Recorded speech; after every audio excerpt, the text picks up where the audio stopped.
કૃષ્ણ, કેમ છો બધાય મજામાં? શિલ્પાકી ગુજરાતી રસોઈમાં તમારા બધાનું સ્વાગત કરું છું. આજે હું નવી રેસીપી સાથે આવી ગઈ છું.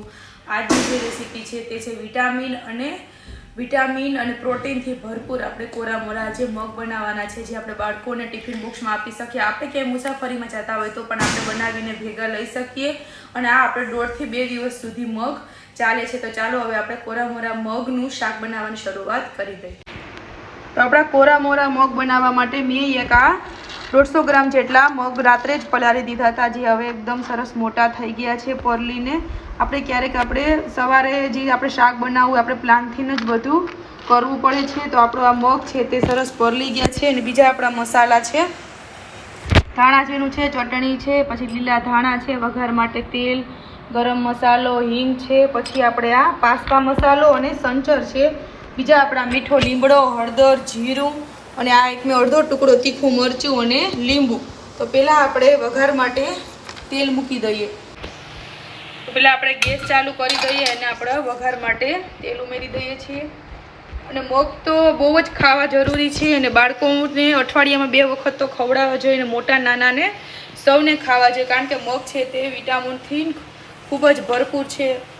આપણે કોઈ વડીલો બીમાર હોય તો પણ મગનું પાણી પણ એકદમ પૌષ્ટિક આહાર કહેવાય છે. એટલે આપણે મગ તો અઠવાડિયામાં 2 થી 3 વખત ખાવા જ જોઈએ. તો આપણું તેલ થઈ ગયું છે, એમાં આપણે અડધી ચમચી જેટલું જીરું એડ કરી દઈએ. અને મેં આ 5 થી 6 નંગ મીઠા લીમડાના પાન એડ કર્યા છે, અડધી ચમચી હિંગ. હવે આપણે મગ છે તે આમાં ઉમેરી દઈએ.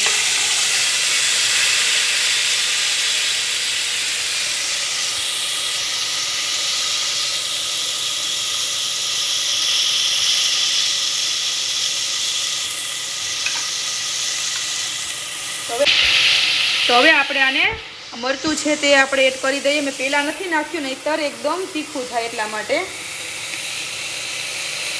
તો આપણે આમાં 1 ચમચી જેટલી ચટણી ઉમેરીશું, 1 ચમચી જેટલી હળદર, અડધી ચમચી જેટલો ગરમ મસાલો, થોડીક આપણે ધાણા ભાજી ઉમેરીશું.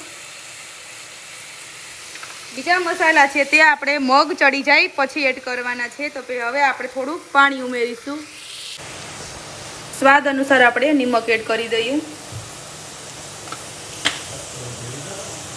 હવે આપણે આમાં 1 કપ જેટલું પાણી એડ કરીશું. આપણે પાણી આમાં એડ કરી દીધું છે, ઓછું પાણી નાખવાનું છે, કોરા મોરા મગ કરવાના છે. એટલે હવે આપણે ઢાંકણું બંધ કરી અને 2 વિસલ વગાડી લઈએ. તો આપણે 2 વિસલ વાગી ગઈ છે. હવે આપણે જોઈ લઈએ આપણા મગ છે તે બની ગયા છે. તો આપણા મગ છે જે તે કોરા મોરા રેડી થઈ ગયા છે. હવે આપણે આમાં બીજા મસાલા છે તે કરી દઈએ. આમાં મેં અડધી ચમચી જેટલી ખાંડ ઉમેરીશું અને આપણે 1 ચમચી જેટલું સંચર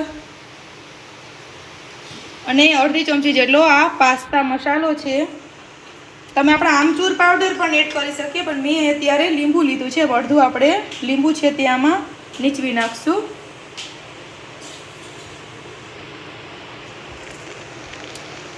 તો હવે આપણે આમાં થોડીક ઉપરથી લીલા ધાણા એડ કરી દઈએ.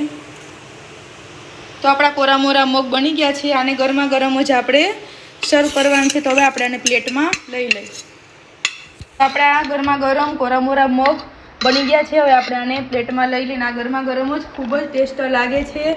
જે લોકોને મારા કોરા મોરા મગ પસંદ આવે તે મારી ચેનલને લાઈક કરજો, સબસ્ક્રાઈબ કરજો, શેર કરજો, બેલ આઇકન દબાવવાનું ના ભૂલતા, જેથી તમને મારી નવી રેસીપી જોવા મળે. અને આ મગ આપણે દાળ ભાત, કઢી ભાત અથવા આપણે લાપસી આરે ખૂબ જ ટેસ્ટી લાગે છે. તો બીજી નવી રેસીપી સાથે મળશું. ત્યાં સુધી બધાય આવજો.